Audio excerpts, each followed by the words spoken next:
les garçons et les filles de mon âge se promènent dans la rue de par deux. Tous les garçons et les filles de mon âge savent bien ce que c'est qu'être heureux. Et les yeux dans les yeux, et la main dans la main, ils s'en vont, amoureux, sans peur du lendemain.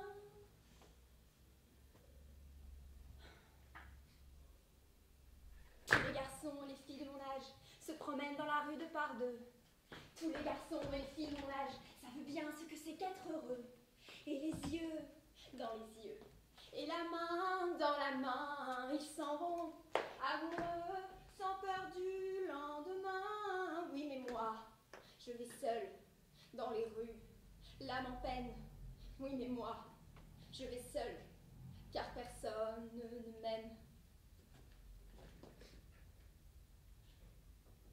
Mes jours, comme mes nuits,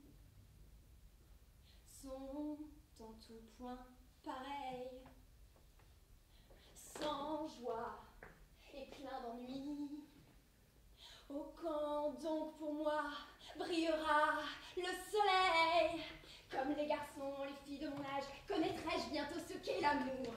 Comme les garçons, les filles de mon âge, je me demande quand viendra le jour où les yeux dans ses yeux et la main dans sa main, j'aurai le cœur heureux, sans peur du lendemain. Le jour où je n'aurai plus du tout l'âme en peine, le jour où moi aussi j'aurai quelqu'un qui m'aime.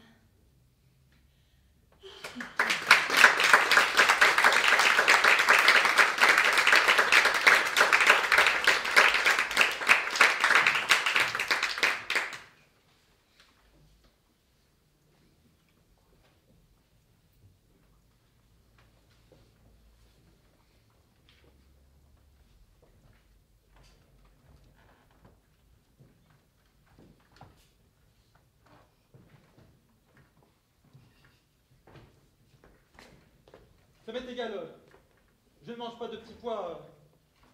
Mangez, je reviens tout de suite, j'ai juste un coup de fil à donner au cercle.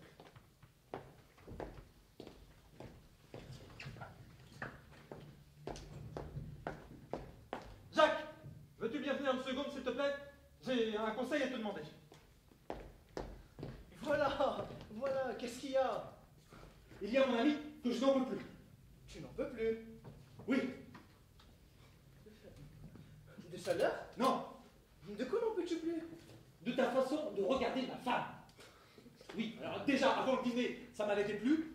Seulement là, depuis le potage, ça m'énerve. Ça m'énerve tellement que j'en peux plus. Mais qu'est-ce que je fais? Tu as une façon de regarder ma femme que je ne peux pas supporter. Moi? Oui, toi. Fais pas semblant de pas comprendre. Hein. Tu m'as très bien compris. Hein. C'est manie que tu as de faire de l'œil aux femmes. Hein. Je t'ai déjà vu le faire 100 fois. Alors, tant que tu le faisais aux femmes des autres, bon bah, je me contentais de trouver ça inconvenant. Seulement, voilà que tu te mets à faire la mienne. Et alors là, ça me dégoûte. Mais mon ami, je te comprends pas. Qu'est-ce que tu veux que je te dise? Je veux que tu me dises d'abord que tu me plaisantes pas. Oh, sois-en bien sûr. Hein. Et ensuite, je veux savoir quand je vais en venir. Je veux en venir à ce que ça cesse. Voilà tout. C'est pas plus compliqué que ça. Je t'ai déjà dit que ça me dégoûte de voir traîner sur le visage de ma femme des regards comme cela. Quand tu en auras marre, hein, des femmes des autres, quand tu auras une femme à toi, bah tu me comprendras. Mange! Manger! J'arrive tout de suite. Écoute mon ami, il faut en finir. En effet, finissons-en. Je ne veux pas discuter à toi dans les temps que tu es. Mais je ne te demande pas de discuter. Tu vas réfléchir à ce que tu m'as dit. Mais je n'ai pas besoin de réfléchir. Si, il faut que tu te rendes compte. Mais encore une fois, je n'ai pas besoin de me rendre compte davantage.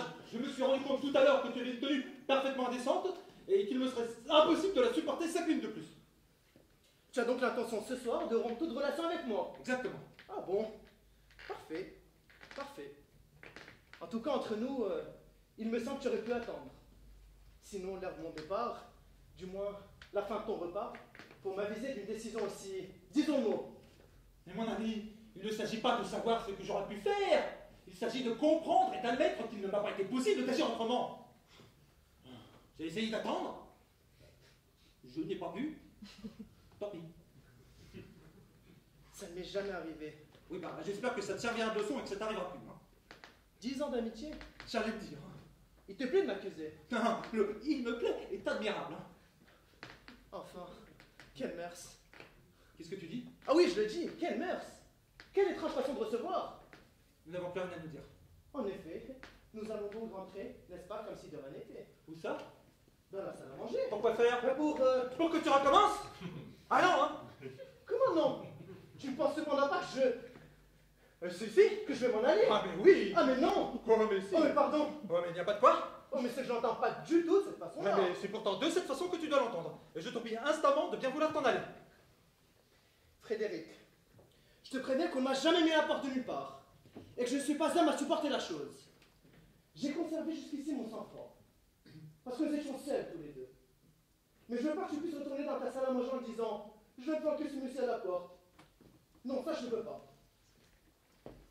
Tout ce que je peux faire pour toi, en souvenir d'une vieille amitié de 10 ans que tu brises, mais ça c'est ton affaire.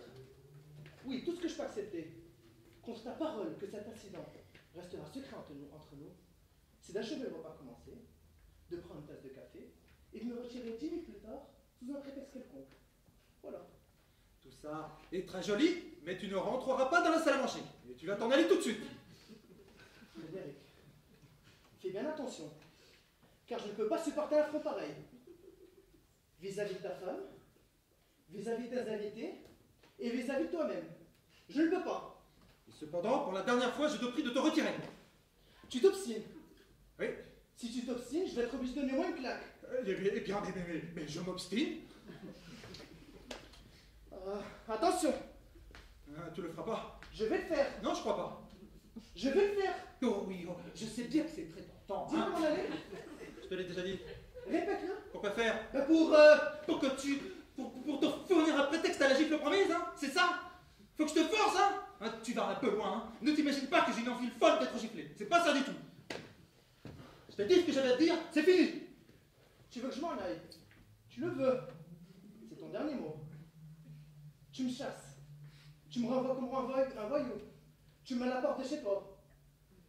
Je t'ai prévenu que si tu ne revenais pas sur cette décision, je te flanquerai ma main sur la figure et tu t'obstines. Tu t'exposes donc à la recevoir. Tu ne t'éteindras donc pas si je la donne. Je t'ai prévenu que si tu ne revenais pas sur cette décision, je te flanquerai ma main sur la figure et tu t'obstines. Eh bien mon ami, que veux-tu? La voilà. Je te demande pardon, mais qu'est-ce que tu veux?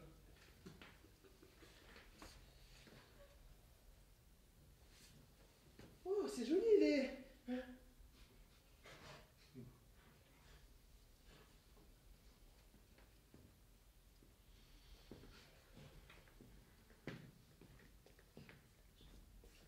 Tu préfères pas que je reste? Ah, tu vas pas commencer, hein?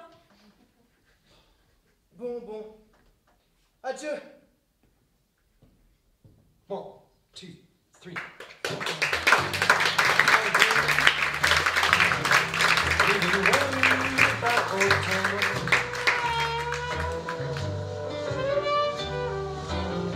She treated me right, never let me down.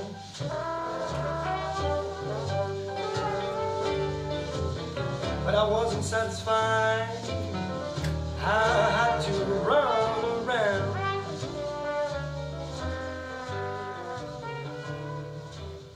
Now she's gone and left me.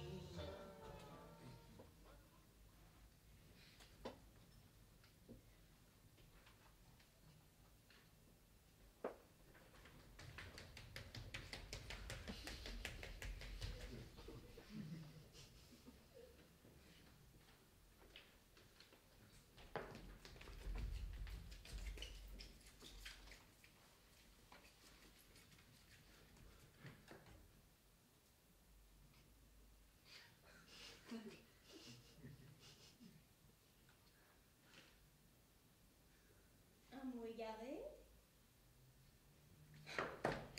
Si ce n'est pas malheureux, lisons. Accordez-moi pour cette nuit une entrevue dans la serre. Mais il est fou! Mais pour qui prend-il? Je vous jure que ce sera en toute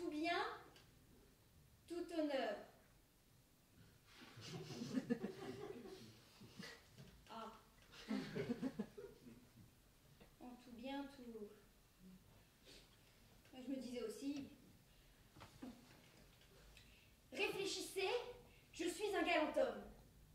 Oh non, non, je ne peux pas. Qu'est-ce qu'on dirait? La nuit, c'est trop dangereux. Les tout bien, tout honneur, c'est...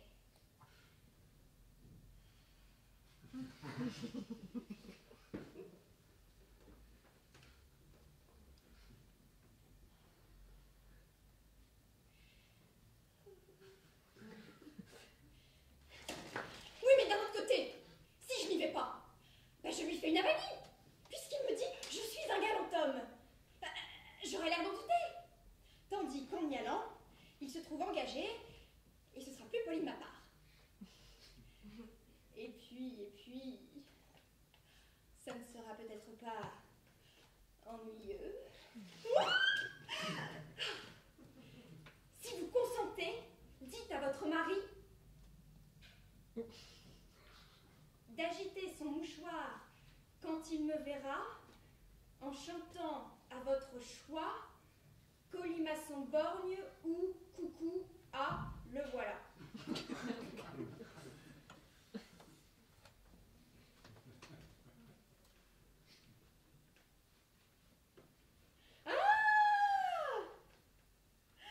Il faudra que...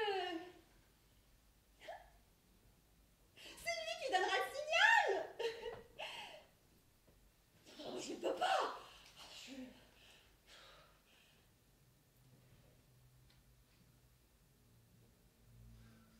Je lui dirai de ne pas agiter trop fort, ça atténuera. Vous m'indiquerez l'heure par autant de raies que vous tracerez à la craie sur son dos.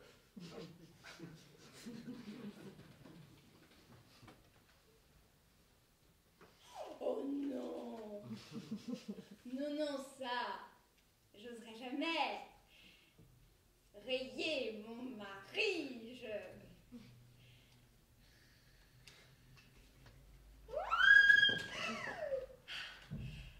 À propos, j'ai bien trouvé des jarretières, mais on demande la mesure. Décidément, il doit être actionnaire dans une fabrique. Marthe, elle n'a dû rien comprendre. Il faut que j'en ai le cœur net.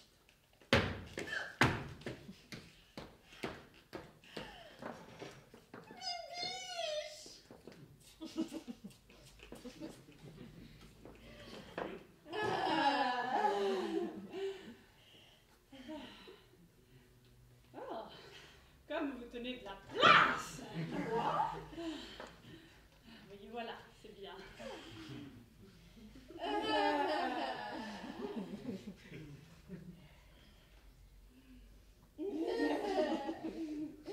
Dites-moi, vous avez vu mon mari? Ah mais oui, en effet.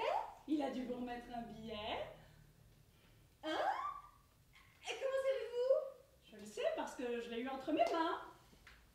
À vous. Il est donc fou ce du fossé, on n'a pas été de faire la chaîne avec ces choses-là.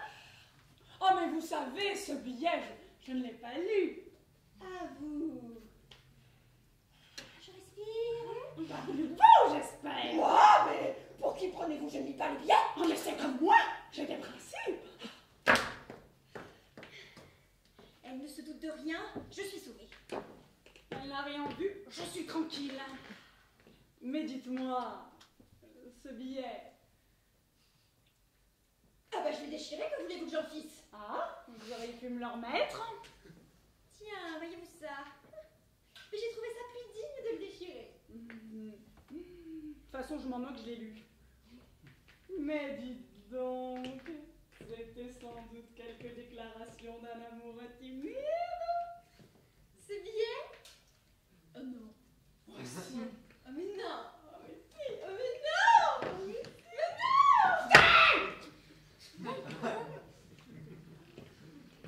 Si, quoi.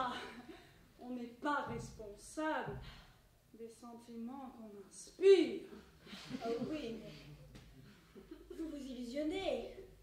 C'est inadmissible. Hein? Pourquoi donc, s'il vous plaît? Il faudrait que l'amoureux ne fût pas difficile. L'objet n'en vaut vraiment pas la peine. L'objet? Pas la peine? Voilà une façon. Et comment ça, pas la peine? Oh, merci, c'est gentil ce que vous dites là, mais il ne faut pas en rabattre. On n'est pas femme à exciter les passions. Quelle impertinente!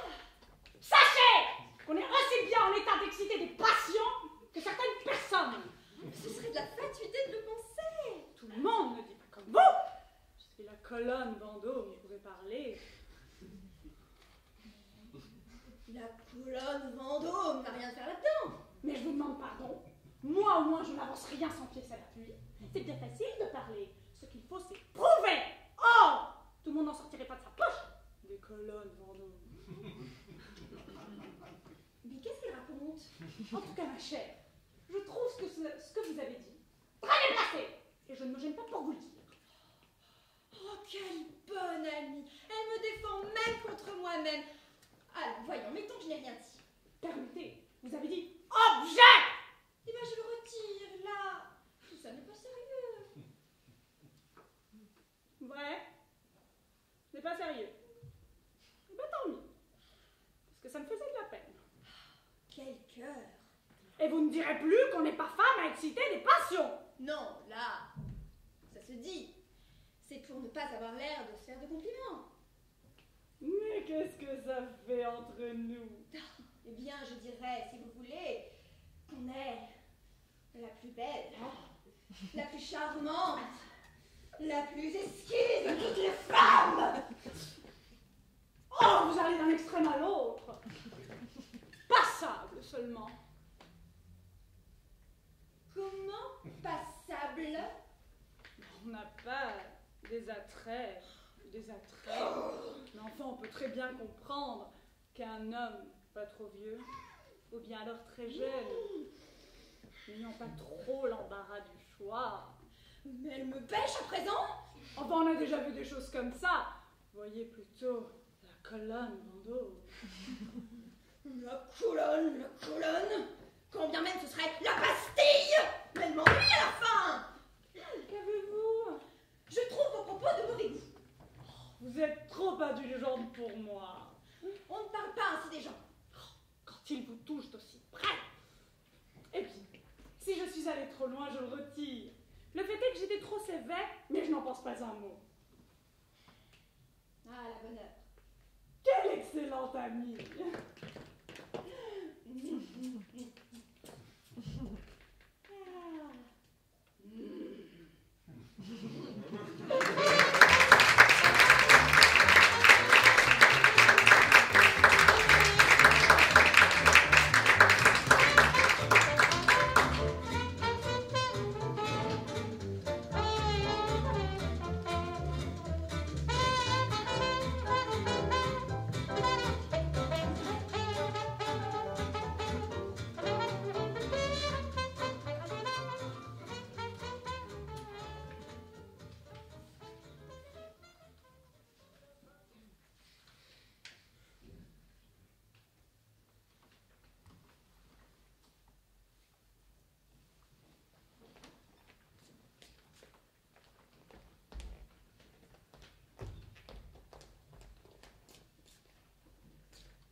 Je ne t'aime pas, donc ne me poursuis pas. Oh.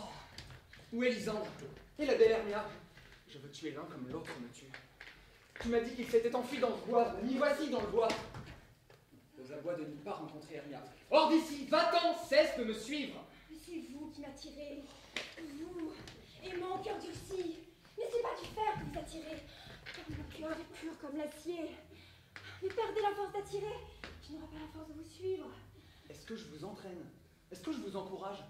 Est-ce qu'au contraire, je ne vous dis pas avec la plus entière franchise, je ne vous aime pas et ne puis pas vous aimer? Je ne vous en aime que davantage. Je suis votre épagnole, Démétrius. Et plus vous me battez, plus je vous cajole. Traitez-moi comme votre épagnole.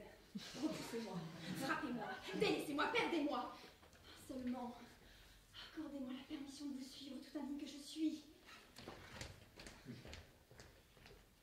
Mais quelle place plus humble dans votre amour puis-je mendier quand je vous demande de me traiter comme votre chien? Eh bien, c'est cependant pour moi une classe hautement désirable. N'excite pas trop mon aversion, car je souffre quand je te regarde. Moi aussi, je souffre quand je vous regarde. C'est compromettre par trop votre modestie que de quitter ainsi la cité, de vous livrer à la merci d'un homme qui ne vous aime pas, et d'exposer ainsi aux tentations de la nuit et aux mauvais conseils d'un lieu désert le riche trésor de votre virginité. Mais votre mérite est ma sauvegarde. Pour moi, il ne fait pas nuit quand je vois votre visage. Aussi, je ne crois pas que je suis dans la nuit. Ce n'est pas non plus le monde qui m'entend se voir, car vous êtes pour moi le monde entier. Mais comment donc pourrait-on dire que je suis seule quand le monde entier est ici pour me regarder? Je vais m'enfuir, me cacher dans les fougères et te laisser à la merci des bêtes féroces. La plus féroce n'a pas un cœur comme le vôtre.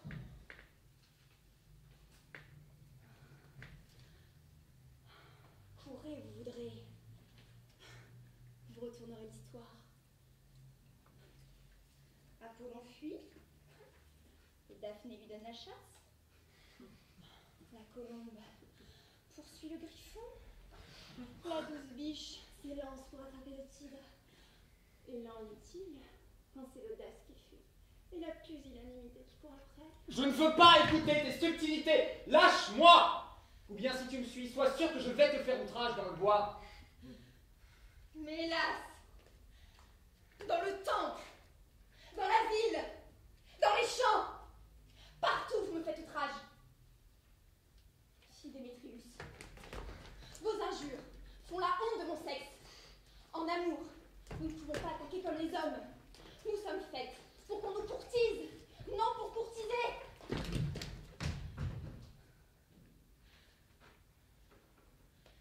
Je veux te suivre et faire un ciel de mon enfer en mourant de la main que j'aime tant. Ah!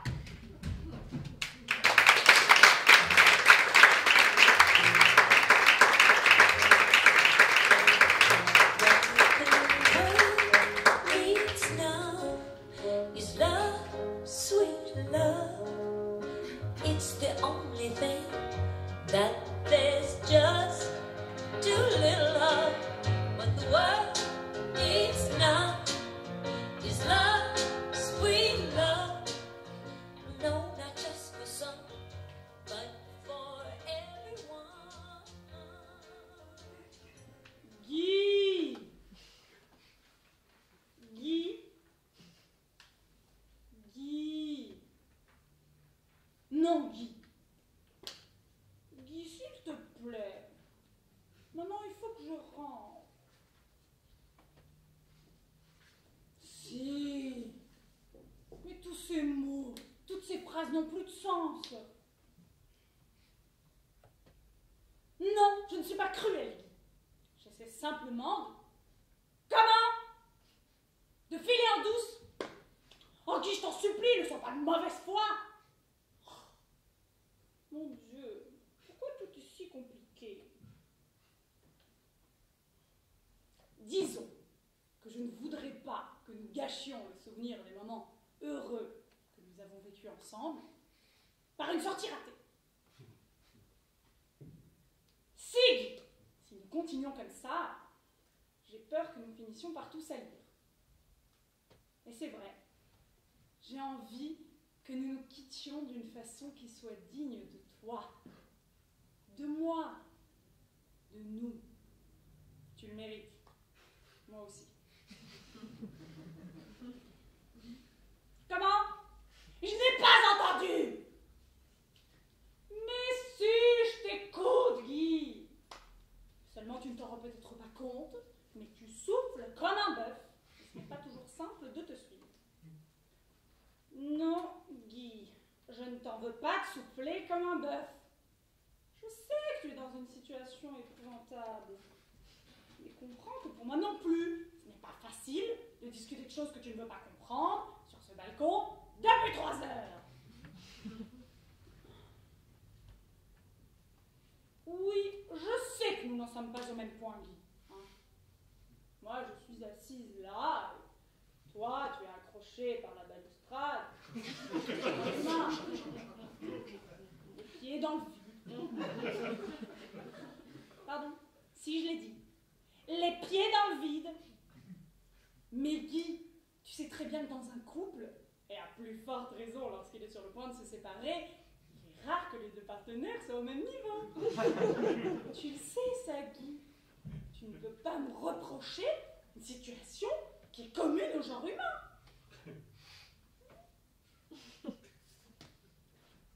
Crois-moi, Guy, notre seule issue, c'est le courage. Moi, je rentre, toi, tu lâches, et on n'en parle plus. C'est net, c'est propre, ça nous ressemble. Oui, je sais que c'est douloureux, Guy.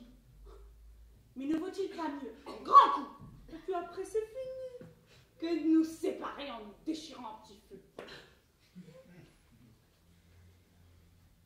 Guy, il fait froid. Ce n'est pas raisonnable.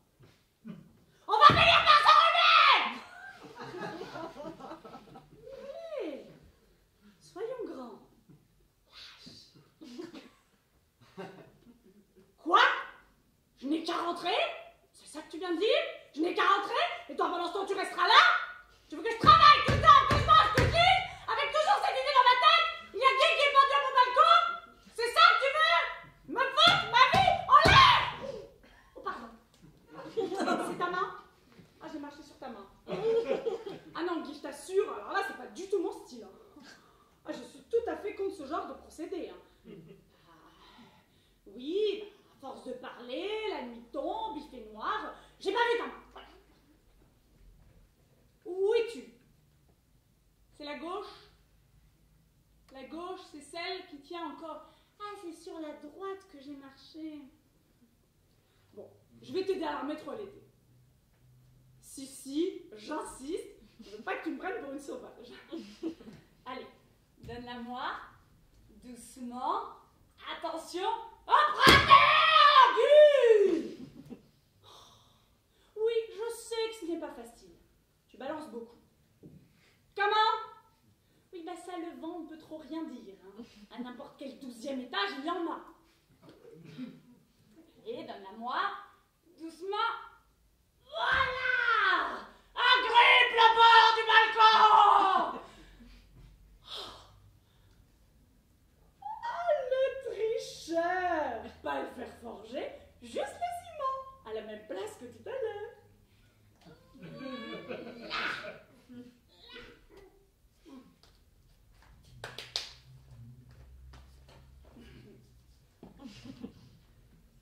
Tu vois, Guy, ce petit incident a du bon. Il montre que nous sommes amis et que rien n'est vraiment petit, mesquin entre nous. Et je crois sincèrement que c'est le bon moment pour nous dire au revoir. Allez, Guy, fair play, chacun de son côté. Je rentre, tu lâches. Ah, Guy, tu vas pas recommencer à répéter que je te laisse tomber. Mais je te le demande. Qui s'est pendu à mon balcon hier soir en me menaçant de sauter? C'était pour me faire peur. Eh bien, ça m'a ouvert les yeux, Guy. Et je t'en remercie.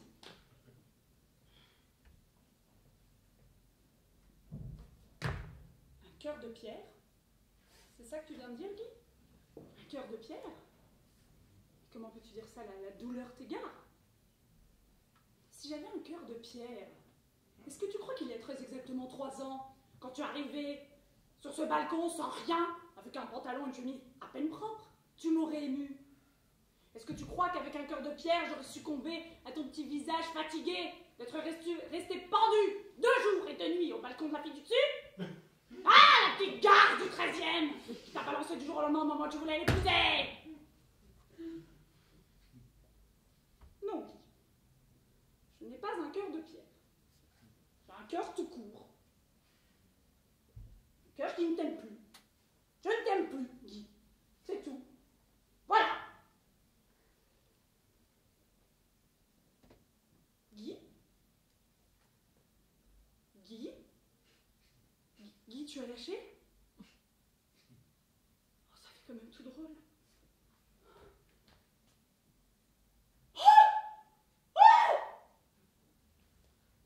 Sur la terrasse de Madame Verland.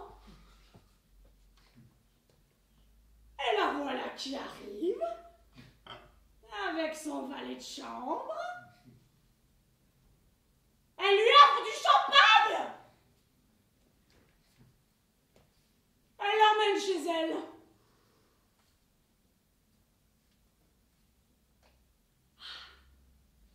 Bah finalement, les hommes, c'est bien ça. Il faut toujours qu'ils compensent leur effondrement amoureux par une ascension sociale.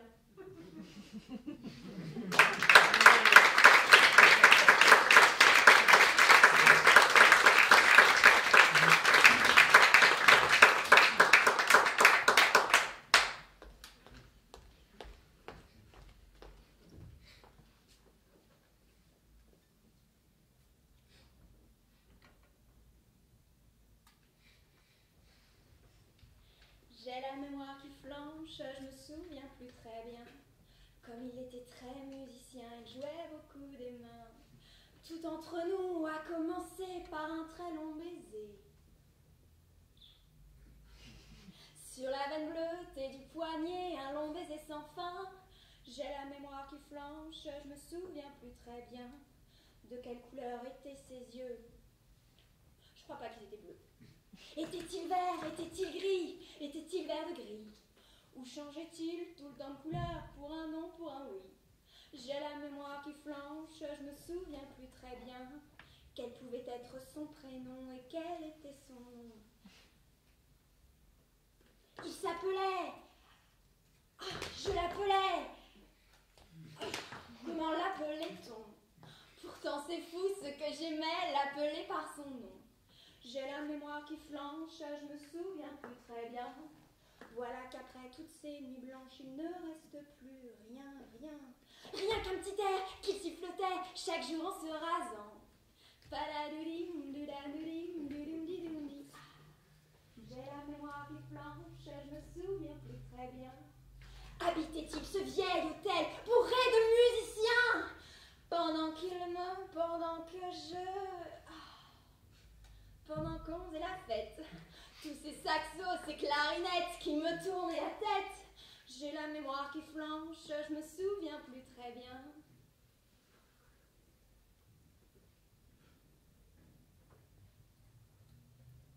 Lequel de nous deux s'est lassé de l'autre le premier? Était-ce moi? Était-ce lui? Était-ce donc moi ou lui? Tout ce que je sais, c'est que depuis, je ne sais plus qui je suis.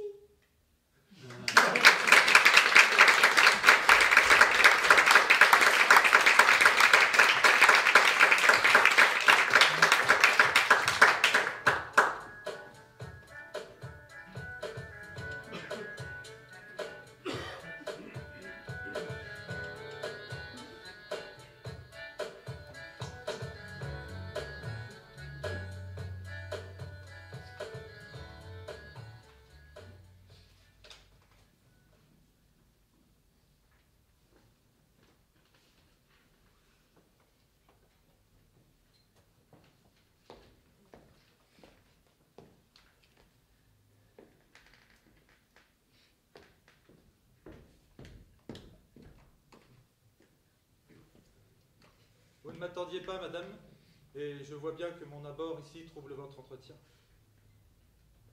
Je ne viens point armé d'un indigne artifice, d'un voile d'équité couvrir mon injustice. Il suffit que mon cœur me condamne tout bas, et je soutiendrai mal ce que je ne crois pas. J'épouse une Troyenne. Oui, madame. Et j'avoue que je vous ai promis la foi que je lui voue. Un autre vous dirait que dans les champs troyens, nos deux pères sans nous formèrent ces liens, et que, sans consulter ni mon choix, ni le vôtre, nous fûmes sans amour engagés l'un à l'autre. Mais c'est assez pour moi que je me sois soumis. Par mes ambassadeurs, mon cœur vous fut promis, loin de les révoquer, je voulus y souscrire. Je vous vis avec eux arriver en Épire, et quoique d'un autre œil l'éclat victorieux eût déjà prévenu le pouvoir de vos yeux, je ne m'arrêtai point à cette ardeur nouvelle. Je voulus m'obstiner à vous être fidèle.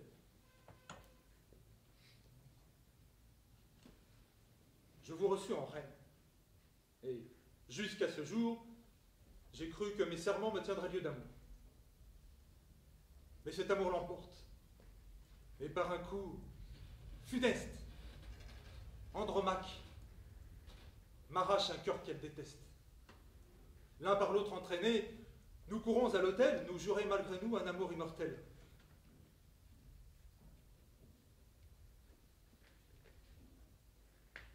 Après cela, madame, éclatée contre un traître qu'il est avec douleur et qui pourtant veut l'être. Pour moi, loin de contraindre un si juste courroux, il me soulagera peut-être autant que vous. Donnez-moi tous les noms destinés au parjure, je crains votre silence, et non pas vos injures. Et mon cœur, soulevant 1000 secrets témoins, m'en dira d'autant plus que vous m'en direz. Seigneur, dans cet aveu dépouillé d'artifice, j'aime à voir que du moins vous vous rendez justice, que voulant bien rompre un nœud si solennel, vous vous abandonniez au crime en criminel. Est-il juste, après tout, qu'un conquérant s'abaisse sous la servile loi de garder sa promesse? Non, non. La perfidie a de quoi vous tenter, et vous ne me cherchez que pour vous en vanter. Quoi? Sans que ni serment ni devoir vous retiennent? Rechercher une grecque, amant d'une troyenne? Me quitter, me reprendre, et retourner encore de la fille d'Hélène à la veuve d'Hector? Couronner tour à tour l'esclave et la princesse, immoler trois aux Grecs, au fils d'Hector la Grèce? Tout cela part d'un cœur toujours maître de soi, d'un héros qui n'est point esclave de sa foi. Pour plaire à votre épouse, il vous faudrait peut-être prodiguer les doux noms de parjure et de traître. Vous veniez de mon front observer la pâleur pour aller dans ses bras rire de ma douleur. Pleurant après son char, vous voulez qu'on me voie? Mais Seigneur, en un jour, ce serait trop de joie. Et sans chercher ailleurs des titres empruntés, ne vous suffit-il pas de ceux que vous portez? Du vieux père d'Hector, la valeur abattue au pied de sa famille, expirante à sa vue, tandis que dans son sein votre bras enfoncé cherche un reste de sang que l'âge avait glacé. Dans des ruisseaux de sang trop ardentes plongées, de votre propre main, Polyxène égorgée. Aux yeux de tous les Grecs indignés contre vous, que peut-on refuser à ces généreux coups? Madame, je sais trop à quels excès de rage la vengeance d'Hélène emporta mon courage. Je puis me plaindre à vous du sang que j'ai versé.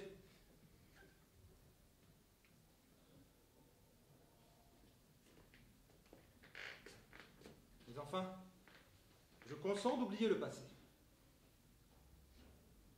Je rends grâce au ciel que votre indifférence de mes heureux soupirs m'apprenne l'innocence. Mon cœur, je le vois bien, trop prompt à se gêner, devait mieux vous connaître et mieux s'examiner. Mes remords vous faisaient une injure mortelle. Il faut se croire aimé pour se croire infidèle. Non mais vous ne prétendiez point m'arrêter dans vos fers. Je crains de vous trahir et peut-être je vous sers. Nos cœurs n'étaient point faits dépendant l'un de l'autre. Je suivais mon devoir, vous cédiez au vôtre. Rien ne vous engageait à m'aimer, en effet. Je ne t'ai point aimé. Cruel, mais qu'ai-je donc fait? J'ai dédaigné pour toi les vœux de tous nos princes. Je t'ai cherché moi-même, au fond de tes provinces. J'y suis encore, malgré tes infidélités. Et malgré tous mes grès honteux de mes bontés, j'attendais. Je l'avais commandé de cacher mon injure, j'attendais en secret le retour d'un parjure. J'ai cru que tôt ou tard, à ton devoir rendu, tu me rapporterais un cœur qui m'était dû. Je t'aimais inconstant, qu'aurais-je fait fidèle? Et même en ce moment, ta bouche cruelle vient si tranquillement m'annoncer le trépas. Ingrat, je doute encore si je ne t'aime pas.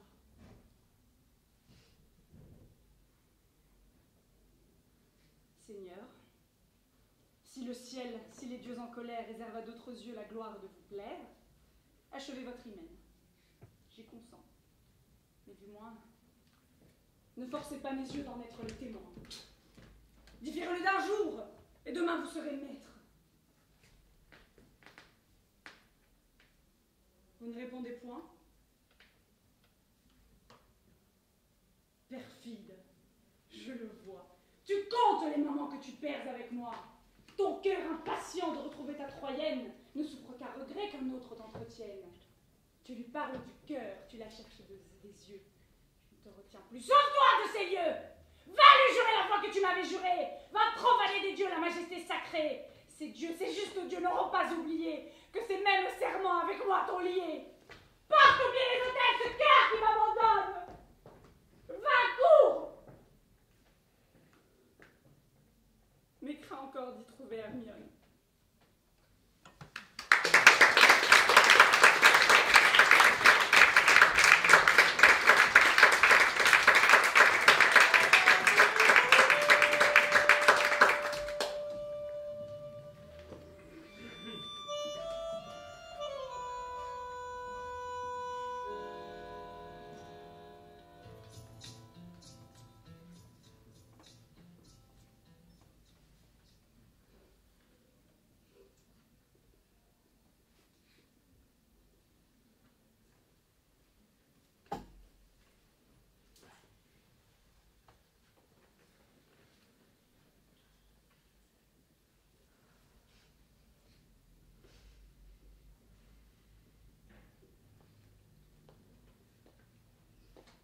Sur le mariage où ma mère s'apprête que j'ai voulu, monsieur, vous parler.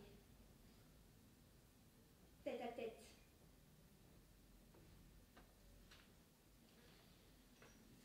Et j'ai cru dans le trouble où je vois la maison que je pourrais vous faire écouter la raison. Je sais qu'avec mes vœux, vous me jugez capable de vous porter en dot un bien considérable. Mais l'argent, dont on voit tant de gens faire cas, pour un vrai philosophe, a d'indignes apparts.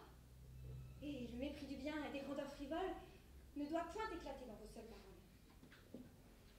Aussi, n'est-ce point là ce qui me charme en vous?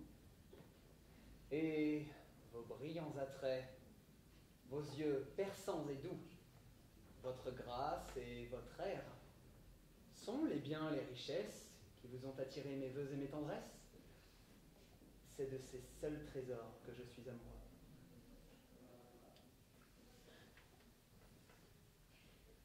Je suis fort redevable à vos feux généreux.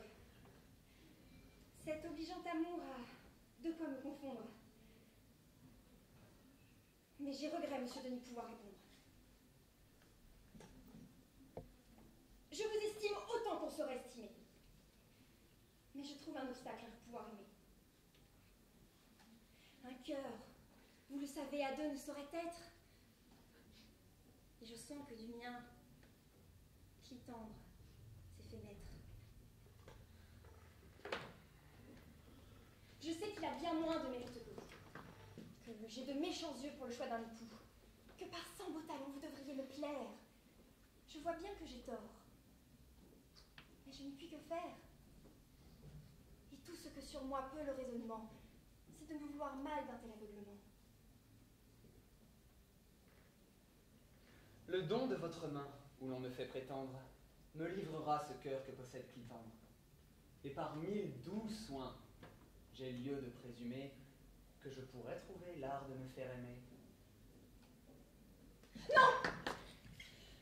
À ces premiers vœux, mon âme est attachée, ne peut de vos soins, monsieur, être touchée. Avec vous, librement, j'ose ici m'exprimer. Et mon aveu n'a rien qui vous doive choquer.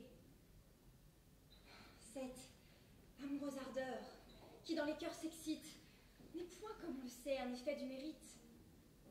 Le caprice y prend part, et quand quelqu'un nous plaît, souvent nous avons peine à dire pourquoi c'est. Si l'on aimait, monsieur, par choix et par sagesse, vous auriez tout mon cœur et toute ma tendresse. Mais on voit que l'amour se gouverne autrement. Laissez-moi, je vous prie, à mon aveuglement. Et ne vous servez point de cette violence que pour vous on veut faire à mon obéissance. Quand on est honnête homme, on ne veut rien devoir à ce que des parents ont sur nous de pouvoir. On répugne à se faire immoler ce qu'on aime. Et l'on veut n'obtenir un cœur que de lui-même. Ne poussez point ma mère à vouloir par son choix exercer sur mes vœux la rigueur de ses droits. Ôtez-moi votre amour et portez à quelque autre les hommages d'un cœur aussi cher que le vôtre. Le moyen que ce cœur puisse vous contenter, imposez-lui des lois qu'il puisse exécuter. De ne vous point aimer peut-il être capable. À moins que vous cessiez, madame, d'être aimable, et d'étaler aux yeux les célestes appâts. Monsieur, laissons-la ce Galimatia. Vous avez tant d'iris, de filis, d'amarantes, que partout dans vos vers vous peignez si charmante, et pour qui vous jurez tant d'amoureuse ardeur. C'est mon esprit qui parle, ce n'est pas mon cœur. D'elle, on ne me voit amoureux qu'en poète. Mais j'aime tout de bon l'adorable Henriette. De grâce, monsieur. Et si c'est vous offenser, mon offense envers vous n'est pas prête à cesser. Cette ardeur, jusqu'ici de vos yeux ignorés, vous consacre des vœux d'éternelle durée. Mais savez-vous qu'on risque un peu plus qu'on ne pense, à vouloir sur un cœur usé de violence, qu'il ne fait pas bien sûr, à vous le trancher net, d'épouser une fille en dépit qu'elle en est, et qu'elle peut aller en se voyant contraindre à des ressentiments que le mari voit craindre.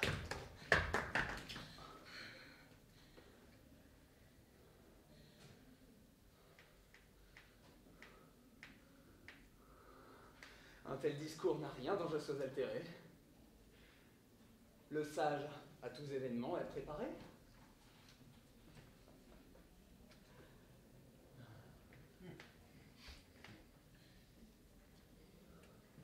En vérité, monsieur, je suis de vous ravie. Et je ne pensais pas que la philosophie fût si belle qu'elle ait d'instruire ainsi les gens à porter constamment de pareils accidents. Cette fermeté d'âme, à vous si singulière, mérite qu'on lui donne une illustre matière. Il est digne de trouver qui prenne avec amour le soin continuel de la mettre en son jour. Et comme à dire vrai, je n'oserais me croire bien propre à lui donner tout l'éclat de sa gloire. Je le laisse à quelque autre, et vous jure entre nous que je renonce au bien de vous voir mon époux. Nous allons voir bientôt comment ira l'affaire. Et l'on a là-dedans fait venir le notaire.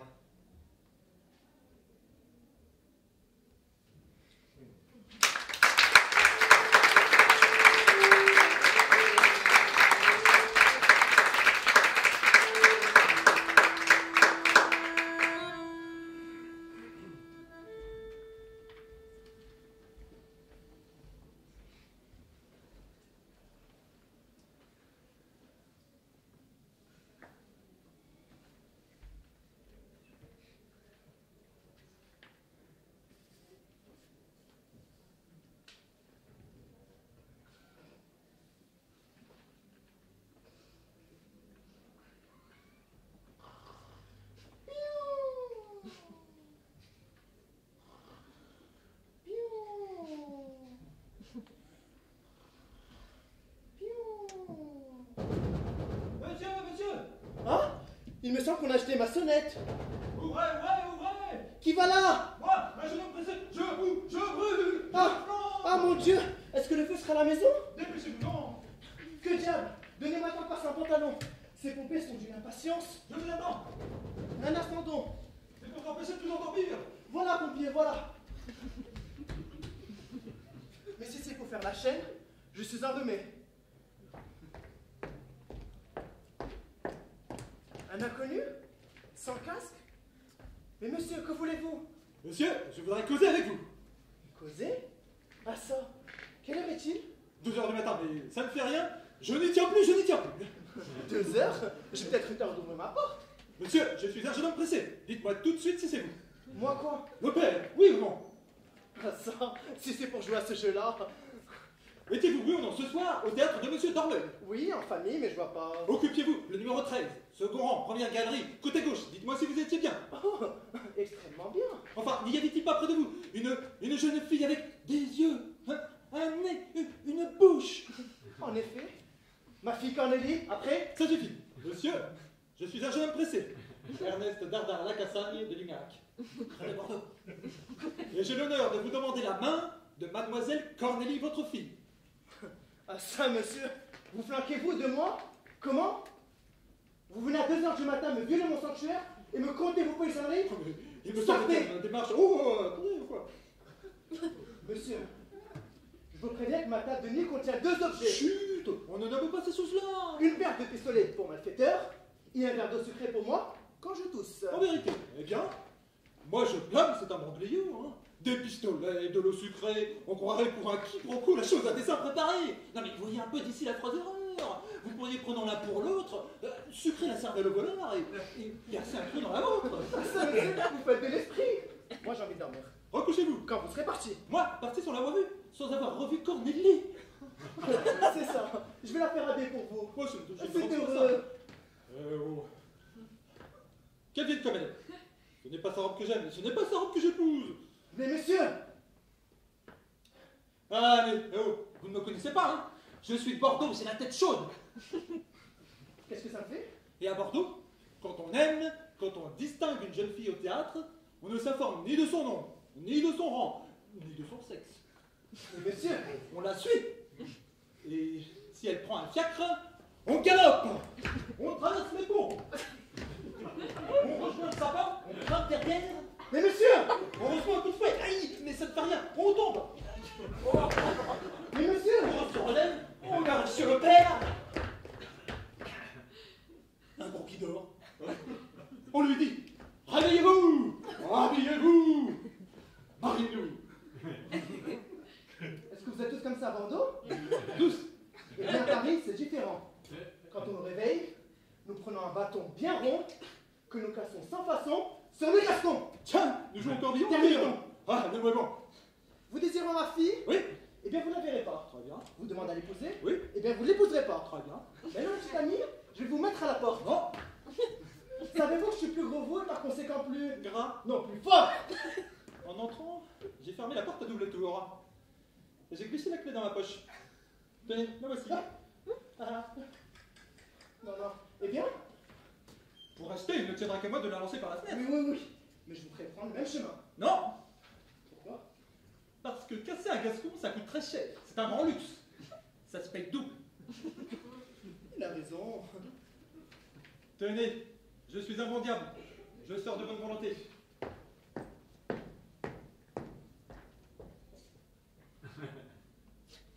Mais pour revenir, dites donc, je vais toujours acheter la corbeille. La corbeille? Ouais, ne vous en faites pas. Je ferai bien les choses. C'est trop fort. Au revoir, mon père.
Mon cher cousin, est-ce que vous ne plaignez pas le sort des femmes? Voyez un peu ce qui m'arrive. Il est décrété par le sort que Célio m'aime, ou croit m'aimer, lequel Célio l'a dit à ses amis, lesquels amis décrètent à leur tour que sous peine de mort je l'aimerai. La jeunesse napolitaine daigne m'envoyer en votre personne un digne représentant chargé de me faire savoir que j'ai aimé le dit Seigneur Célio d'ici à une huitaine de jours. Pesez cela, je vous en prie.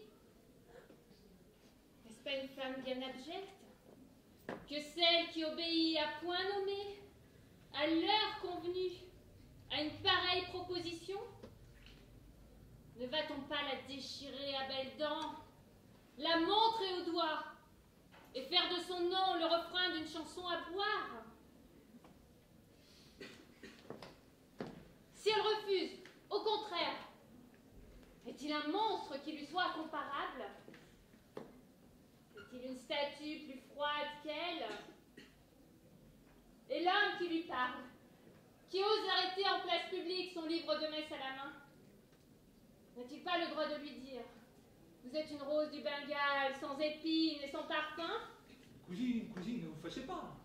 N'est-ce pas une chose bien ridicule que l'honnêteté et la foi jurée, que l'éducation d'une fille, la fierté d'un cœur qui s'est figuré qu'il vaut quelque chose et qui, pour mériter le respect des autres, commence par se respecter lui-même? Tout cela n'est-il pas un rêve, une bulle de savon qui, au premier soupir d'un cavalier à la mode, doit s'évaporer dans les airs? Vous vous méprenez sur mes intentions et sur celles de Célio. Qu'est-ce après tout qu'une femme? L'occupation d'un moment? Une ombre vaine qu'on fait semblant d'aimer pour le plaisir de dire qu'on aime? Une femme, c'est une distraction. Ne pourrait-on pas dire quand on en rencontre une: voilà une belle fantaisie qui passe?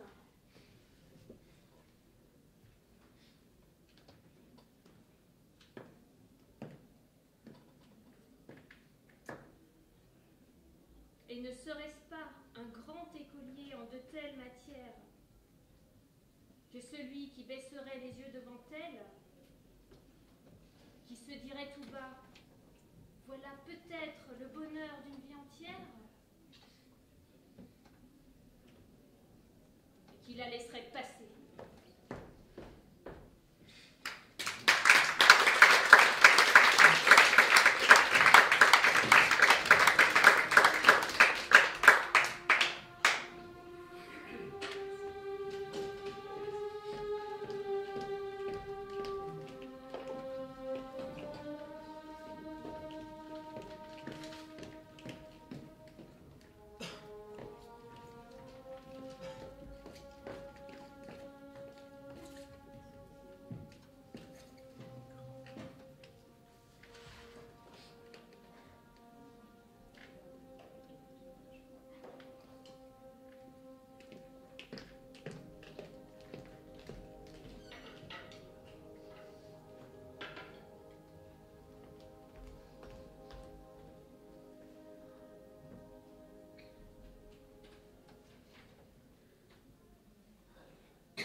les moindres détails. Je me souviens de votre ingratitude, de votre inconstance, de la cause de sa mort. Je continue. Oh non, oublions le passé. Ce fut un regrettable accident. Vous avez le front d'appeler accident le fait que mon patron se soit donné la mort parce que vous l'avez quitté? C'est ainsi que tu rentras à mon service. Tu devrais tenir sa mort pour un événement faste. En ça bien! Ouvre enfin ces volets!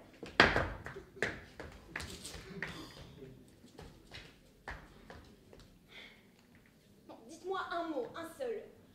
Êtes-vous épouse? Oui ou non? Oui! Et non. C'est ça. Une réponse franche m'aurait étonnée. Et toute autre réponse aurait été incomplète. Écoute plutôt ce qui m'est arrivé. Attendez, que je m'asseye et que je prépare ma vie. Mais c'est une histoire très courte. Avec vous, on ne sait jamais. C'est bien la peine d'être aimé et adulé par tous les hommes, si c'est pour être traité avec un tel mépris par cette gouvernante.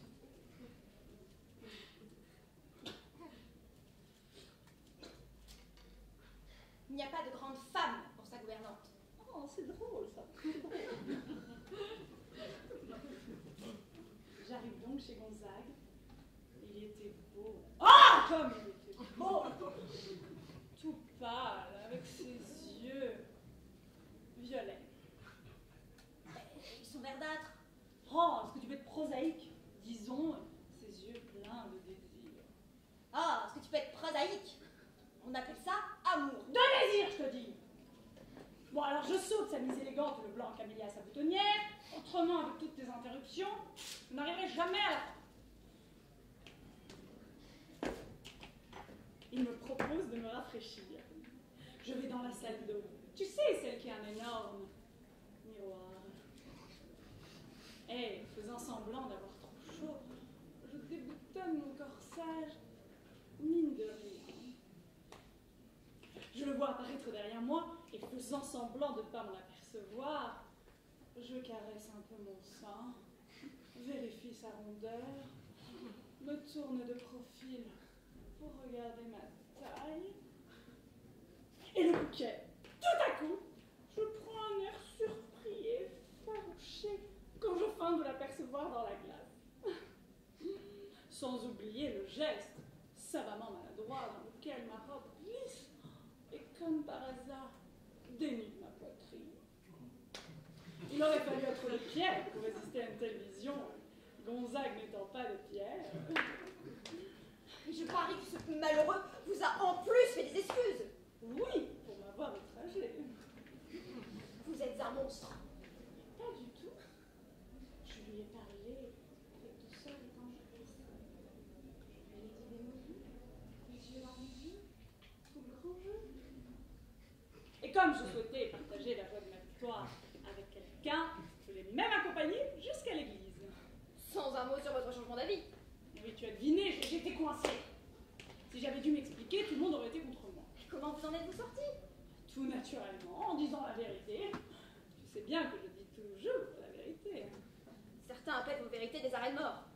Il reste néanmoins que je ne mens jamais. Donc, lorsqu'on m'a demandé si je voulais être l'épouse de Gonzague, j'ai dit non. Une fois, deux fois, je m'apprête à le dire pour la troisième fois, lorsque Gonzague s'évanouit. Fatalement, tout le monde se met sur lui pour tenter de l'animer, et cependant, Juana sort filando sans être le moins du monde inquiété. Je comprends maintenant, l'hôtel était vide. Ah non, l'hôtel n'était pas vide. Il avait un regard.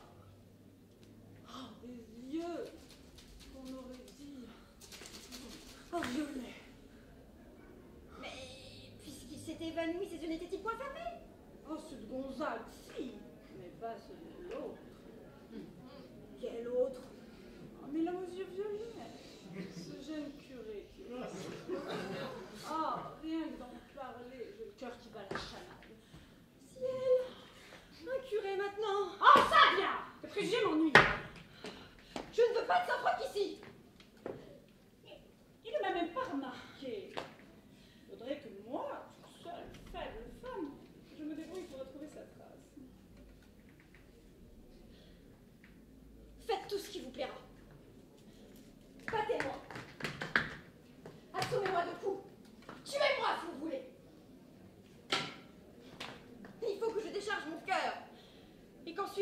mademoiselle, je vous dis ce que je dois. Sachez, madame, que tant va la cruche à l'eau, qu'enfin, elle se brise. Et comme dit fort bien cet auteur, que je ne connais pas, l'homme est en ce monde, ainsi que l'oiseau sur la branche. La branche est attachée à l'arbre. Qui s'attache à l'arbre suit de bons préceptes. Les bons préceptes valent mieux que les belles paroles. Les belles paroles se trouvent à la cour. À la cour sont les courtisans. Les courtisans suivent la mode. La mode vient de la fantaisie. La fantaisie est une faculté de l'âme. L'âme.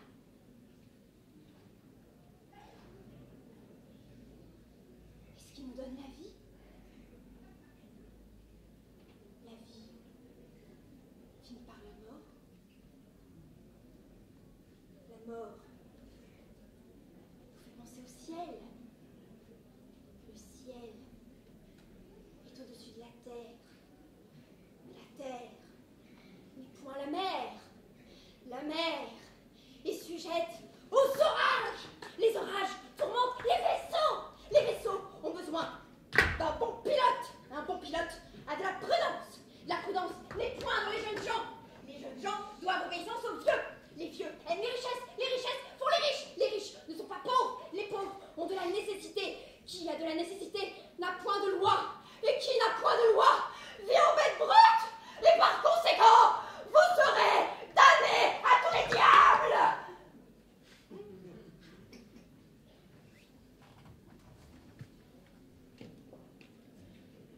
Beau raisonnement.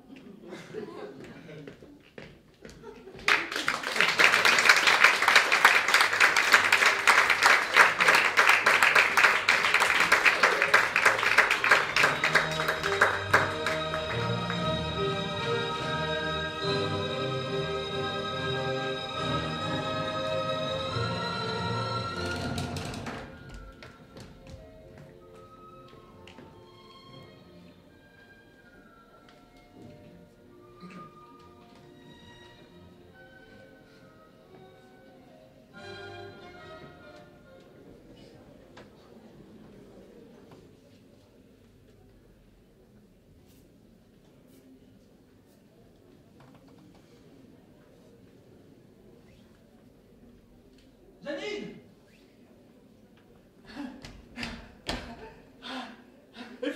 Il faut absolument que je vous parle et que vous m'écoutiez. Mais mon ami, bien volontiers. Je crois avoir été jusqu'ici d'une correction absolue. Je reconnais. Depuis notre dernière entrevue, je ne vous ai pas dit un mot, je n'ai pas eu un regard équivoque. Vraiment rien, n'est-ce pas? Rien. Vous avez été d'une loyauté parfaite. Merci. Vous m'avez demandé de vous faire un serment, je l'ai tenu. Avez-vous tenu le vôtre comme j'ai tenu le mien? Oh, je vous le jure sur l'honneur. Je viens de le tenir une fois de plus. Il y a 2 minutes. Eh bien, écoutez, je ne sais pas ce qu'il en pense, et ça ne me regarde pas, mais moi, je sais ce que j'en pense. Et j'en pense que cette situation ne peut pas se prolonger davantage. Nos dernières paroles échangées entre nous chez moi ont été celles-ci. Je vous ai dit, et si au bout de 15 jours, je n'en peux plus? Et vous m'avez répondu, vous n'aurez qu'à me le dire. Eh bien, Janine, je vous le dis, je n'en peux plus. Oh, si vous m'aimez encore, il faut que nous redevenions des amants. Oh! Qu'est-ce qu'il y a? Vous dont la loyauté me semblait si grande. Vous qui m'aviez parlé de remords. Vous qui m'aviez parlé d'amitié. Vous qui m'aviez regretté de enfant de moi-même.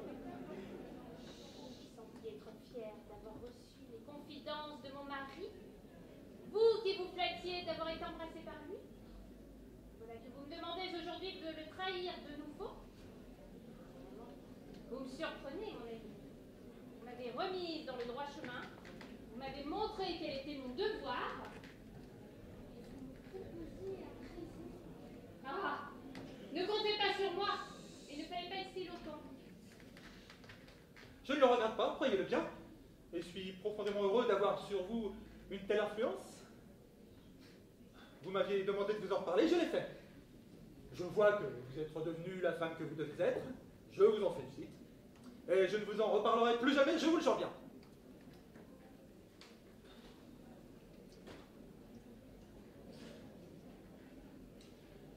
J'ai néanmoins pensé que je devais avoir avec vous cet entretien. Ouais. Il serait enfantin d'éterniser une situation qui n'a plus sa raison d'être à présent. Quelle situation? Eh bien, la nôtre. Et après ce que je viens d'entendre, je n'ai plus qu'à vous demander de bien vouloir me rendre ma parole. J'ai attendu 8 jours à Paris et 8 jours ici. J'ai fait le compte ce matin. Oui, 8 et 8, ça fait 15. Mais comment faites-vous ça? Parce que je ne compte pas le jour de voyage. En tout cas, c'est la limite que nous nous étions fixée. Et je ne la dépasserai pas. Et puisque votre décision est prise... Ma décision est prise. Je ne veux plus tromper mon mari. Mais c'est très bien. C'est tout à fait très bien. Donc, je vous le répète, dans ces conditions-là, vous n'avez plus qu'à me rendre ma parole. Voulez-vous me la rendre, je vous prie?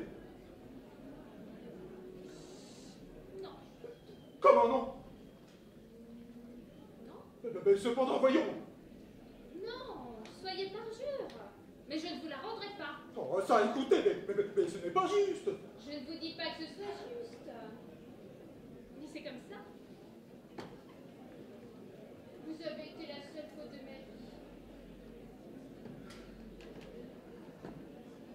Il ne faudrait pas me laisser pour le faire seul avec vous. Et je ne veux pas vous rendre votre parole. Je ne peux pas. Non, je ne peux pas vous sentir. Est-ce que vous... Non, ne me demandez pas. Je ne le peux pas. Oh. Je vous dis, soyez parjure. Si vous êtes parjure, c'est autre chose. C'est par votre volonté seule que vous aurez mis de l'irréparable entre nous. Et je m'inclinerai. Mais encore une fois, je ne vous rendrai pas votre parole. Oui, mais enfant, mais c'est terrible, ça. Oui, j'en conviens. C'est terrible. C'est injuste. Et c'est illogique. Mais que voulez-vous? Je suis une folle. Oh, je le sais, fils, regarde. Nous nous sommes jurés fidélité. Vous n'aurez pas tenu votre serment aussi longtemps que moi, voilà tout. Est-ce que c'est grave pour un homme d'être parjure? Ben voyons, mais je pense bien. Alors, mon ami, voyez? C'est là votre dernier mot? Oui. Voyez? Voyez si vous devez continuer votre cours auprès de qui, vous savez? Ma cour? Je fais la cour à quelqu'un? Oui? À qui? À Juliette Martel, que vous trouviez si charmante à Paris? Mais je ne lui fais pas la cour. Allons donc! Mais puisque je vous dis... De quoi parliez-vous donc l'autre soir? Aïe. Deux, seuls sur la terrasse? Ah, mais je ne sais plus. Vous en riez vous-même. Voulez-vous que je vous répète ce que je lui disais? Oui. Eh bien, je lui disais qu'en Extrême-Orient, les femmes restent jeunes très longtemps, parce que pendant un mois entier, chaque année, à la belle saison, elles se refusent à leur mari. Pourquoi lui avez-vous dit ça? Parce que depuis 15 jours, tous les gens qui font l'amour me dégoûtent. Et comme nous prenons presque tous nos repas ensemble, je préfère penser qu'ils sont dans le même état que nous. Voilà tout. Qu'est-ce que vous voulez? Je m'amuse comme je peux, moi. Non, en tout cas, mon ami, vous avez de jolies conversations avec les femmes. Mais je fais du prosélytisme. Et tant que durera mon veuvage, j'empêcherai les gens de faire ça. Je trouve ça dégoûtant. Parfait, mon ami. Si par hasard on vous demande où je suis, vous répondrez, s'il vous plaît, que je suis en train d'écrire quelques lettres et que je suis trop fatiguée pour aller au repas. Tantôt.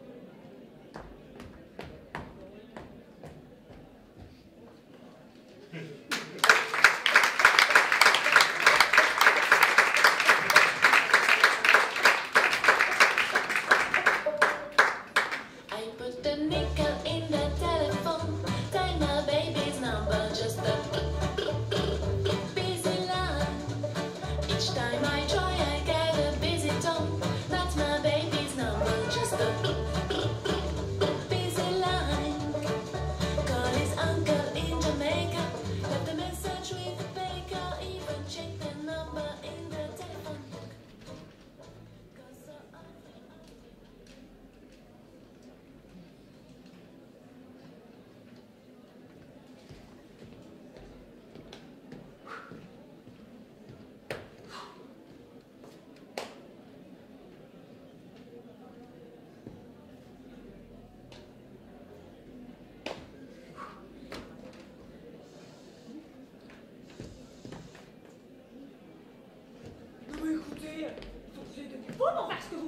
fais? Comment? Pour les demi-heures que vous me faites des signes, des gestes, que vous m'adressez des regards menaçants, que vous me compromettez en amour. Vous n'avez qu'à venir tout de suite quand je vous ai appelé. Mais je ne suis pas à vos ordres. Pourquoi êtes-vous venu alors? Pour en finir. C'est d'ailleurs pour cette raison que je vous ai appelé. Qu'avez-vous à me dire? J'ai à vous dire que vous conduisez de plus en plus mal. Quoi? Parfaitement. D'abord, vous êtes beaucoup trop décolleté. Et alors donc? Beaucoup trop. Table, mon voisin n'était pas de cet avis. C'est bien ce que je voulais dire. C'est une honte. C'est bien ça? Vous ne vous rendez même plus compte de votre indécence. En outre, vous avez des regards langoureux que rien ne justifie. Et alors là, des éclats de rire qui sont inexplicables. Mais je vous défends de me parler sur ce ton. Je ne vous reconnais pas le droit de juger ma fille. Vous n'êtes pas mon mari. Je le regrette assez. Eh bien, moi pas. Vous ne savez pas de quoi vous parlez. Et si je le regrette, c'est que j'en ai tous les ennuis sans en avoir le agrément. Enfin, heureusement que ça va finir. Je l'espère. Et dans pas bien longtemps. Il se peut parfaitement que dans 2 jours, que non, ce soit fait. Quoi? Ça! Mais quoi ça? Que ce soit votre amant. Ah oui. Ah oui, oui. Retenez bien ce que je vous dis là, c'est plus que probable. Ah ben j'en serais la première étonnée. En tout cas, vous en serez la première avertie. 48 heures, ça pourra prendre ou à laisser. Ah oui. C'est comme j'ai l'honneur de vous le dire, Yann. Vous n'espérez pas que j'allais continuer de vous aimer comme ça, toute la vie, de loin? Ah non! Quand une femme permet à un homme de l'aimer, il faut bien qu'un jour, elle finisse par le passer. Ah ben vous avez une façon de dire les choses. Je voulais faire bien comprendre, excusez-moi. Oh mais j'ai bien compris. Mais seulement vous faites une erreur. Je ne vous ai jamais permis de m'aimer. Ah non donc, 3 mois bientôt que vous accueillez mes assiduités. Désolée. Des hommages sur vos nouvelles quotidiennement, le moins qu'on peut en dire, c'est qu'ils sont assidus. Faites allusion à vos fleurs. Tout, à mes fleurs, à mes fruits, à mes légumes. Vous êtes hypocrite. Parce que chaque fois que nous serrons la main, votre main ne reste pas très longtemps dans la mienne. Mais comment voulez-vous que je la retire? Pour la serrer toute forte. Et comme ça nous attend, l'un que l'autre, vous êtes arrivé 10 fois depuis 3 mois, pourquoi laissez-vous votre pied contre le mien? Parce que je ne peux pas faire autrement. J'ai beau mettre mes 2 pieds sur ma chaise, il faut que vous veniez chercher celui que vous voulez avec le bout de votre pied à vous. Vous retirez même pour ça votre escarpin. Pour ne pas vous faire de mal. Viens m'attraper la chaise. J'ai le pied prenant, j'en profite. Alors qu'est-ce que vous voulez que je fasse, moi? Tu ne peux pas se donner des pieds sur la table pendant tout le repas. Pour en finir, je cède. Laisse mon pied. Je tiens d'ailleurs à vous dire que je trouve bien extrêmement voluptueux ces attouchements dans les affaires. Et les baisers? Dans les bureaux. Ce sont les mêmes. C'est vous qui le C'est vous qui les recevez. Comme vous voulez. Du reste, vous n'irez pas de votre moi deux pour baiser sa lise. Je me suis fait. Commencez, oui. Évidemment, c'est comme un pied, ça. Je me suis force pour lutter contre vous. Et puis je ne tiens pas à rentrer chez moi avec des vêtements en lambeaux. Quoi? Vous allez parler de baiser? Et nos baisers alors? Celui dans la voiture? Oui, je me souviens. Je ne vous ai pas découragé ce jour-là. Je voulais voir jusqu'où vous iriez. Comment jusqu'où j'irai? Vous allez jusqu'à l'Élysée. Comment jusqu'à l'Élysée? Et qu'est-ce que vous en avez voulu? Que vous ne manquiez pas d'inspiration. Puisque vous m'en parlez comme d'une performance, j'essaierai de faire mieux la prochaine fois. En tout cas, moi j'en conclus que ce n'a pas dû vous être tellement désagréable. J'en conviens moi-même. Bah alors dites-le. Mais à qui? À moi. Je vous dis, un homme de votre âge. Vous êtes bien un homme de votre Bah, âge. évidemment, je suis un homme de mon âge. Eh bien, pour un homme de votre âge, Alors? ça m'a semblé très bien. Alors? Alors quoi? Parce que vous ne me l'avez jamais demandé. Quoi? Jamais. Vous parlez souvent, chaque fois que vous en avez l'occasion, mais jamais vous me l'avez demandé. Jamais! Pour la première fois ce soir, je vous ai formé la sociologie. Vous ne l'avez d'ailleurs pas demandé. Vous m'en avez menacé, comme d'un malheur probable, qui allait m'arriver d'ici 48 heures. Enfin, la jalousie vous rendait tout là-dessus. L'expérience avait réussi. L'expérience? Oui, j'ai voulu vous rendre jaloux, par curiosité ce soir. Mon Dieu, mais c'est affreux ce que vous me dites là. C'est affreux et Et c'est merveilleux à la fois. Eh bien, vous voyez comme je suis modeste. Je n'osais pas vous le demander. Comme de mon côté, je n'osais pas vous l'offrir. Ça aurait pu durer comme ça longtemps. J'aurais peut-être dû le faire sans vous le dire. Ça aurait certainement mieux valu de le faire sans en parler. Comme j'ai été bête, Seigneur, et quand je m'en veux, quel temps perdu. Mais quand on va regarder, car enfin, n'est-ce pas, mieux vaut tard que jamais. Voulez-vous demain 5 heures chez moi? Oh mais non, c'est trop tard. Comment ça, c'est trop tard? Oh bah vous pensez? J'ai attendu pendant 3 mois patiemment. J'ai fini par être Bah, pas moi, j'ai pas renoncé. Eh bien, faites-le sans moi. Comment sans vous? Avec une autre. Mais quelle horreur avec une autre! Quand c'est vous que j'aime? N'est-ce pas que vous viendrez demain 5 heures chez moi? Ah mais non! Et si je viens de vous parler comme je viens de le faire, c'est justement parce qu'il ne peut plus en être question de quoi que je l'ai à présent en voilà. Ne répétez pas. Je le répète 100 fois, 1000 fois. Je ne viendrai pas demain chez vous à 5 heures. Vous êtes en train de m'exaspérer en ce moment. Je sais plus ce que je fais. Généralement, je gifle. Ah oui, j'aimerais bien voir ça. Et puis très fort. Eh bien, soyez heureuse. Oh, pardon. Allons bon. Qu'est-ce qu'il y a eu encore? Comment encore? Oh, ne te froisse pas, mon petit. Je dis encore, parce que j'ai déjà eu un embêtement tantôt à mon bureau, ça fait le deuxième de la journée. Alors, qu'est-ce qu'il y a? Eh oui, tu me rends tout bien. Raval, t'as manqué de respect? Exactement. Pourquoi lui avez-vous manqué de respect? Ben. Ah bah oui, bah je pense bien, c'est toujours pour la même raison. Ah mais c'est cela qui est seulement avec les jeunes femmes. Et on ne peut tout de même pas épouser des laidrons uniquement pour avoir la paix, hein? Alors, c'était grave? Pas très? Bon, tout de même, il y a eu quelque chose, hein, un petit quelque chose, c'est certain. C'est vraiment dommage, hein, parce que, n'est-ce pas, qu'est-ce que tu veux que je fasse? Je ne peux pas le gifler à mon tour, hein? On va quand même pas, tous les deux, se mettre à taper sur cet homme-là, hein? Je veux que tu prennes gaiement la chose. Mais je n'apprends pas gaiement, ma chérie. Je l'apprends comme un homme, à la fois extrêmement contrarié, bien entendu, et assez satisfait, j'en conviens. Tu es satisfait d'apprendre qu'un homme est insolent avec ta femme. Mais non, je suis satisfait de penser que tu es une femme honnête. Tu ne m'aurais pas giflé sans cela. Je suis surtout satisfait de constater que Raval n'est pas ton amant. Ce que je redoutais, je dois vous l'avouer, ce que je redoutais énormément, même depuis une quinzaine de jours. Hein.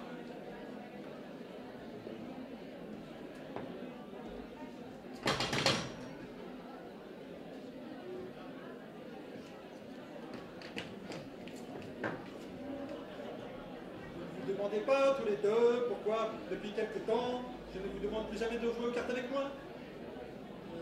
Non. Voilà pourtant 15 jours que je ne vous demande plus. Depuis le soir où vous m'avez caressé le pied droit pendant un quart d'heure sous la table avec votre pied gauche. Donc, je m'attendais au pire, et voilà que tout d'un coup, ce soir, j'ai la preuve que tu n'es pas salutaire, puisque tu l'as giflé. Ah oui, c'est la preuve. Ben voyons ça. S'il était ton amant, c'est lui qui t'aurait giflé. Et si t'avais giflé, nous serions en train de nous égorger, les deux, hein? Voilà pourquoi je dis qu'il faut bénir le ciel. Bon, revenons maintenant à ce qu'il vient de se passer. Je vois qu'il a été insolent avec toi. Oui. Bon, Comment? bon. Ça veut dire que je l'admets. Non pas que je l'admets, je pense. Donc, je l'admets, il a été insolent. Bon. Cependant, comme c'est un homme bien élevé, je suppose que son insolence n'est que la manifestation du sentiment flatteur, en somme, que tu lui inspires. Ah, il n'a insulté ni ton père ni ta mère. Il ne t'a pas dit que j'étais un escroc, un bandit, un assassin, non. Donc, encore une fois, son insolence a bien été pour toi la preuve un peu trop évidente, hein, peut-être que tu lui plais. Eh bien alors, nous voilà d'accord. Qui? Ben, nous trois. Absolument. Comment ça, d'accord? Ah, ben, voyons. Je te trouve très belle. Il te trouve également très belle. Donc déjà, nous voilà d'accord tous les deux. Et toi, est-ce que tu ne trouves pas aussi que tu es très belle? Si. Bon. Abordons maintenant la question de la gifle. Il a reçu une gifle. L'avait-il mérité? Attends la réponse. L'avait-il mérité? Non. Tu vois? Ah, mais laisse-le s'expliquer, le pauvre malheureux. Je vous écoute, mon ami. J'adressais à votre femme des compliments sur sa beauté, sa élégance et son élégance. Bon. Il m'étranglement projetait un peu soudainement. Il le reconnaît lui-même. Elle a pensé sans doute que mon intention était de prendre un baiser. Et j'ajoute même que le geste instinctif qu'elle a eu en est la preuve. En effet.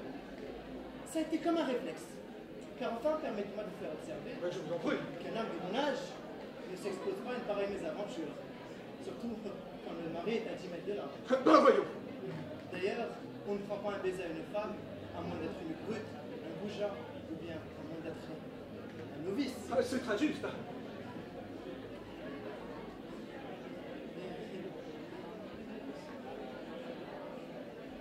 Or, madame, je vous ai giflé? Non, jamais.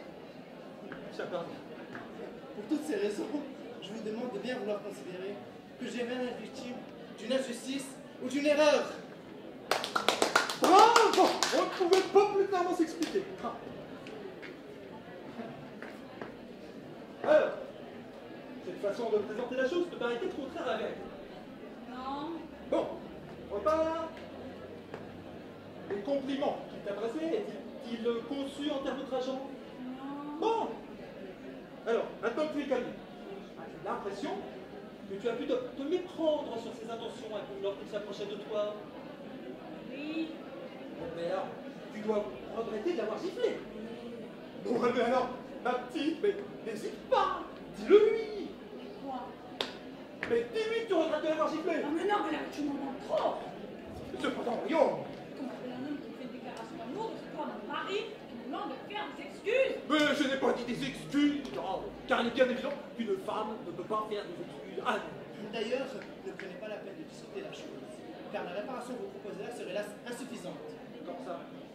Je ne peux encaisser la gifle de madame, et ses regrets eux-mêmes ne seraient effacer l'injuste affront dont je suis victime. Cette gifle, il faut absolument la rendre. La rendre?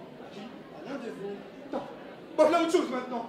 Non mais, regarde un peu dans quelle situation tu le mets. Non, on va finir par se battre en duel tous les deux pour une bêtise, hein. Pardon. J'ai dit que cette gifle, il me fallait la rendre. À l'un de vous, mais je n'ai pas de préférence. Et si l'on veut être logique, Ah oui. Car cette gifle, c'est elle qui l'a donnée. Et elle lui revient de droit, si j'ose dire. absolument. Non, mais vous êtes Je plaisante. Présentez-vous. Pas du tout. Eh bien, j'accepte. Tu acceptes quoi? Gifle. Tu plaisantes. Non, pas du tout. D'ailleurs, si vous n'en aviez pas parlé, je l'aurais proposé. Je pense également que c'est la seule façon d'en sortir. Alors allons-y. Finissons-en. Je vous en prie. Eh bien, monsieur, j'attends. Allez, chez vous. Faites des simulacres, madame. Et je vais faire un simulacre éloquent qui va me rendre mon honneur sur celle-ci. Oui, oui. Voilà. C'est bien fort, ça. Oh non, non, ça va. Elle a fait plus de bruit que mal. C'est parfait. Ah bah, si tu es contente, hein, c'est déjà énorme. Seulement alors, je vous préviens. À partir de là, je ne veux plus que vous restiez comme deux chiens de faïence à vous regarder du coin de l'œil, hein. Alors, dites-moi un petit mot aimable, hein, et qu'il ne soit plus jamais question de tout ça. À demain, 5h, chez vous. Je t'aime. Ça y est? Ça y est. Bon, vous êtes satisfaits maintenant tous les deux? Oui, oui, ça va. Eh bien, allons faire une belote tous les trois. Mais alors alors, je vous préviens, hein, que si vous me refaites du pied,